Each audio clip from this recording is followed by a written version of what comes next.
بسم اللہ الرحمن الرحیم نحمدہ و نصلی علی رسولہ الکریم۔ حدیث پاک میں آتا ہے کہ 7 قسم کے بندے اس دن اللہ تعالیٰ کے عرش کے سائے کے نیچے ہوں گے،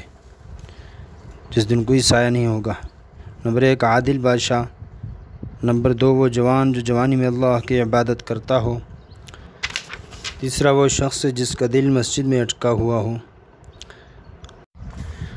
چوتھے وہ 2 شخص جن میں اللہ ہی کے واسطے محبت ہو، اسی پر ان کی اجتماع ہو اور اسی پر ان کی جدائی ہو، پانچویں وہ شخص جو اللہ کا ذکر تنہائی میں کرے اور اس کے آنسو بہنے لگیں، پانچویں وہ شخص جس کو کوئی حسین شریف عورت اپنی طرف متوجہ کرے اور وہ کہہ دے کہ مجھے اللہ کا خوف مانے ہے،